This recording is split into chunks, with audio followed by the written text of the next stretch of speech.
Friends जदि आप स्त्री अथवा झील को लेकर संपर्क व्यतिव्यस्त अच्छा मात्र से संपर्कटी कस्मिन काले सृष्टि हो पारना कि कौन स्त्री और झील आपन से नैसर्गिक स्नेह प्रेम संपर्क लव अटैचमेंट होगा चाहते मात्र जदि आप लव प्रपोजल को से एक्सेप्ट करूना तेबे बाबा लंबोदर ए जो शक्तिशाली वशीकरण मंत्रटी को शेयर करुच्ची यह मात्र 21 थर उच्चारण करके देखंतु से स्त्री अथवा झील तत्काल आपन को स्नेह प्रेम संभोग संपर्क निजे ता तरफ ही प्रपोज कर व्यक्तित्वर से स्त्री अथवा झील होता यही शक्तिशाली संभोग वशीकरण मंत्र सहायता एभली भाव में आपण को आकर्षित हम जद्वारा कि से ता तरफ आपण पाखे सबकि समर्पित करी शक्तिशाली संभोग वशीकरण मंत्रटी को सफल भाव में प्रयोग करने आपन को कौन सामग्री आवश्यक नहीं किंबा कौन पूजा पाठ कर आवश्यक नहीं यही मंत्रटी आपंकर स्वयं सिद्ध हो यार सिद्धि आवश्यक नहीं वीडियो को शेष पर्यंत देखूँ जद्वारा कि आपण जीवन जदि कौन स्त्री अथवा झील कमी रोचे आपड़ सतत प्रयासरत रोचंती कहा सह टिके स्नेह प्रेम संपर्क में आप्यायित होगापी जदि ताहा कौन मते आपंकर ग्राहिक दोषबंधन हो किंबा व्यक्तित्वर कौन त्रुटि हेतु हो जदि ताहा संभव हो पारना देखिए चमत्कार ढंगे से स्त्री अथवा झील आप निश्चित भाव में 100% लव अटैचमेंट हेबे एवं तांकठारु जहाँ आपन चाहूचंती से निजे ही आपन को प्रदान करिवे। तेबे शक्तिशाली बाबा लंबोदर अमोघ संभोग वशीकरण मंत्रटी को आपण मानक पाखे शेयर करने पूर्व क्षुद्र निवेदन जदि आप आज प्रथम बार करके चैनल प्रवेश करछंती एवं एही कंटेंट आपको रुचि रोचे तेज चैनल कड़े थी लाल कलर सब्सक्राइब बटन क्लिक करी बेल आइकन क्लिक करी और ऑल नोटिफिकेशन पर क्लिक करी चैनल टी को सब्सक्राइब कर जेबल कि आम जिते आपण सेवार यही तंत्र मंत्र वीडियो अपलोड करूँ तार सर्वप्रथम नोटिफिकेशन आप पाखे पहुँचो एवं से सबको आपण सर्वादूर देखिक किसी ज्ञान आहरण करेंगे। तेज फ्रेंड्स एवं नजर पकड़ा शक्तिशाली अमोघ संभोग वशीकरण मंत्र जो थे कि आपंकर ना कौन पूजा पाठ अच्छी ना से विशेष मंत्रोक्त सिद्धि करने अच्छी अथवा से कौन भारी सामग्री आयोजन करने अच्छी आप अत्यंत सूक्ष्म भाव में एवं शक्तिशाली भाव में कौन स्त्री अथवा झील को तत्काल आपण प्रति आकर्षित करी आपंकर मनर काम वासना स्नेह संपर्कर समस्त अभिष्ट को परिपूर्ण करें जहाँ सह आप लव अटैचमेंट होगापी चाहिए ताहाँ सह ही आप लव रिलेशनशिप अटैचमेंट हेबे। यह ध्रुव सत्य जदि आप क्रियाटी को संपूर्ण सठिक भाव में गोटे थर बुझी नहीं करी प्रयोग कर बसती से झील अथवा स्त्री जो भली व्यक्तित्व होता जो भली उदग्र प्रकृति होता निश्चित भाव में आपणकर ही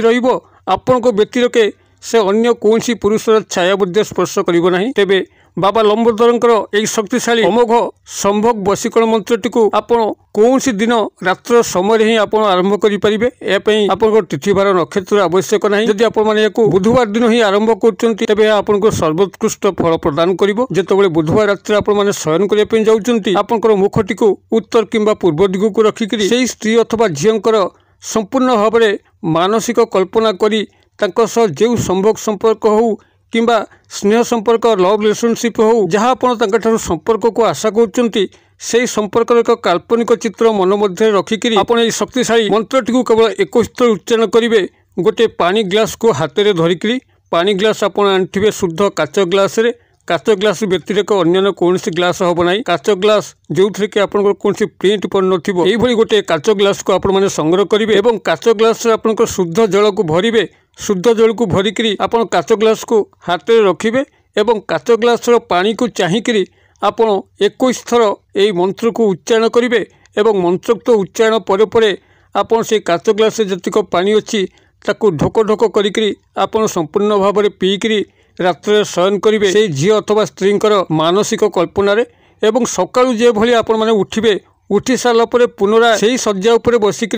पुनराय एक ग्लास पानी आनिबे एवं एक ग्लास पानी को चाहिक 21 थर पुनराय मंत्रटी को पढ़िक आपण पुणी ढोक ढोक कर पानी को पीकरी आपणकर नित्य कर्म योगदान करेंगे। मात्र 2 ରୁ 3 दिन आप क्रियाटी को लाग लाग करके देखंतु से स्त्री अथवा झील मन मस्तिष्क इंद्रिय आपण एभली चलचंचल व्यग्र हो उठिबो से आपन को देखा न करिक रही परिबे नहीं जदि तांको सह आपनकर मतांतर घटिक ब्रेकअप मध्य होईची से निश्चित भाव में आपन को मन पकईकरी पुणी आपण मानक सह लव अटैचमेंट हेबे आपनकर व्हाट्सएप ब्लॉक करथिले अनब्लॉक करिवे कॉल को ब्लॉक करथिले अनब्लॉक करके आपन को से निजे ही कॉल करिवे एक शक्तिशाली अमोघ संभोग वशीकरण मंत्र जहाँकि जदि सठिक विधि मते ଆପଣ ଏକାଗ୍ରତାର ସହ ଏହାକୁ ସମ୍ପାଦନ କରୁଛନ୍ତି, କସ୍ମିନ୍ କାଳେ ଏହା ବିଫଳ ହେବ ନାହିଁ। ଆପଣଙ୍କର ଏକାଗ୍ରତା, ନିଜ ଉପରେ ବିଶ୍ୱାସ ଏବଂ ଏହି ମନ୍ତ୍ର ଜଗତ ପ୍ରତି ବିଶ୍ୱାସ, ବାବା ଲମ୍ବୋଦରଙ୍କ ଉପରେ ବିଶ୍ୱାସ, ଏ ସମସ୍ତ ବିଶ୍ୱାସ ଭିତ୍ତିକୁ ନେଇକରି ହିଁ ଏହାର ସଫଳତା ନିର୍ଭର କରେ। ଅତଏବ ସେଭଳି ଆତ୍ମବିଶ୍ୱାସୀ ହୋଇ ଏକାଗ୍ରତା ଧ୍ୟାନ ସହକାରେ ଆପଣ ଯେକୌଣସି ବୁଧବାର ରାତ୍ରିରୁ କ୍ରିୟାଟିକୁ ଆରମ୍ଭ କରନ୍ତୁ। ଗୋଟେ ଗ୍ଲାସ ପାଣିକୁ ଚାହିଁକରି ଯେଉଁଭଳି ଭାବରେ ବିଧି ଆପଣଙ୍କୁ ନିର୍ଦ୍ଦେଶ କରିଛି, ତେବେ ସେ ଯେଉଁ ମନ୍ତ୍ରଟିକୁ ଆପଣମାନେ ସେଇଠି 21 ବାର ପାଠ କରିବେ, ମନ୍ତ୍ରଟିକୁ ଏଠି ମୁଁ ଆପଣମାନଙ୍କର କଲ୍ୟାଣ ଅର୍ଥେ ଡାକି ଦେଉଛି। ଆବଶ୍ୟକ ସ୍ଥଳେ ତାର ବନାନ ମଧ୍ୟ ଡାକି ଦେଉଛି, ଯାହାଦ୍ୱାରା କି ଆପଣ ମନ୍ତ୍ରଟିକୁ ସଠିକ୍ ଭାବରେ ଏଠୁ ଟିପି ନେଇପାରିବେ ଏବଂ ମନ୍ତ୍ରଟିକୁ ପ୍ରୟୋଗ କରିବା ପୂର୍ବରୁ ଭଲକରି ମୁଖସ୍ଥ କରିଦେବେ। କାରଣ ଉଚ୍ଚାରଣ ହିଁ ସବୁକିଛି। ଯଦି ଉଚ୍ଚାରଣ ଆପଣ ତ୍ରୁଟି ରଖିଲେ, ତେବେ ମନ୍ତ୍ରୋକ୍ତ ଅଧିଷ୍ଠାତା ଦେବତା ବାବା ଲମ୍ବୋଦରଙ୍କ ପାଖରେ ଏହା ପହଞ୍ଚି ପାରିବ ନାହିଁ ଏବଂ ଆପଣଙ୍କର କ୍ରିୟା ଭ୍ରଷ୍ଟ ହୋଇଯିବ। ଅତଏବ ସ୍ପଷ୍ଟୋକ୍ତ ଉଚ୍ଚାରଣ ଏବଂ ସ୍ପଷ୍ଟୋକ୍ତ ଭାବ, ଭକ୍ତି, ନୈବେଦ୍ୟ ଏ ସମସ୍ତକୁ ନେଇକରି ଏକାଗ୍ରତାର ସହ ସେହି ସ୍ତ୍ରୀ ଅଥବା ଝିଅଙ୍କୁ ମାନସିକ ଦୃଢ଼ କଳ୍ପନା ସହ ଯଦି କ୍ରିୟାଟିକୁ ଆପଣମାନେ ଶୁଦ୍ଧାଚାର, ଶିଷ୍ଟାଚାର ସେଭଳି ଆତ୍ମବିଶ୍ୱାସ ସହ କରନ୍ତି, ନିଶ୍ଚିତ ଭାବରେ ଆପଣ ଦେଖିବେ 2-3 ଦିନ ମଧ୍ୟରେ ସେହି ସ୍ତ୍ରୀ ଅଥବା ଝିଅଙ୍କର ମନ ମସ୍ତିଷ୍କ ଆପଣଙ୍କ ପାଇଁ ଦୋହଲିବା ପାଇଁ ଲାଗିବ ଏବଂ ସେ କିଭଳି ଭାବରେ ଆସି ଆପଣଙ୍କୁ ଦେଖା କରିବେ ସେ ନିଜେ ମଧ୍ୟ ଜାଣିପାରିବେ ନାହିଁ। ଆପଣଙ୍କର ଲଭ୍ ରିଲେସନସିପ୍ ହେଉ କିମ୍ବା ସମ୍ଭୋଗ ସମ୍ପର୍କ ହେଉ, ଅଚିରେ ତାଙ୍କ ସହ ନିଶ୍ଚିତ ଭାବରେ ସ୍ଥାପନ ହେବ। ତେବେ ମନ୍ତ୍ରଟିକୁ ଏଠି ମୁଁ ଆପଣମାନଙ୍କର କଲ୍ୟାଣାର୍ଥେ ସେୟାର କରୁଛି। ଆପଣମାନେ କାଗଜ କଲମରେ ଟିପି ନିଅନ୍ତୁ। ଫାଷ୍ଟ ମନ୍ତ୍ରୋକ୍ତ ଉଚ୍ଚାରଣ ମୁଁ କରୁଛି ଏବଂ ତାପରେ ଏହାର ବନାନ ଡାକୁଛି। ମନ୍ତ୍ରଟି ଆପଣଙ୍କର ଏଇଭଳି ରହିବ। ଓଂ ନମଃ ଲମ୍ବୋଦର ବଦ୍ ବଦ୍ ଅମୁକ ଆକର୍ଷଣମ୍ ଆକର୍ଷଣମ୍ କୁରୁ ସ୍ୱାହା। ମୁଁ ଆଉଥରେ କହିଦେଉଛି। ଓଂ ନମଃ ଲମ୍ବୋଦର ବଦ୍ ବଦ୍ ଅମୁକ ଆକର୍ଷଣମ୍ ଆକର୍ଷଣମ୍ କୁରୁ ସ୍ୱାହା। ଆପଣଙ୍କର ଅମୁକ ସ୍ଥାନରେ ସମ୍ପୃକ୍ତ ସ୍ତ୍ରୀ ଅଥବା ଝିଅଙ୍କର ନାମକୁ ଯୋଡ଼ିକରି ହିଁ ମନ୍ତ୍ରୋକ୍ତ 21 ଥର ଉଚ୍ଚାରଣ କରିବେ। ବନାନ ଏଇଠି ମୁଁ ଆବଶ୍ୟକ ସ୍ଥଳେ ଡାକି ଦେଉଛି। ଓଂ ଆପଣ ଲେଖିପାରିବେ। ନମଃ ନ ମ ଅନୁସାର କ ନମଃ, ଲମ୍ବୋଦର ଲ ଅନୁସାର ବ ଓକାର ଦ ର ଲମ୍ବୋଦର, ବଦ୍ ବଦ୍ ବ ଦ ହଳନ୍ତ ବ ଦ ହଳନ୍ତ ବଦ୍ ବଦ୍ ଅମୁକ ଆକର୍ଷଣମ୍ ଆ କ ର ହଳନ୍ତ ମୂର୍ଧନେଶ ଣ ମ ହଳନ୍ତ ଆକର୍ଷଣମ୍ ଆକର୍ଷଣମ୍ ଆକର୍ଷଣମ୍ କୁରୁ କ ହସୌକାର ର ହସୌକାର କୁରୁ ସ୍ୱାହା। ଏଇଭଳି ଭାବରେ ମନ୍ତ୍ରଟି ରହିବ। ଓଂ ନମଃ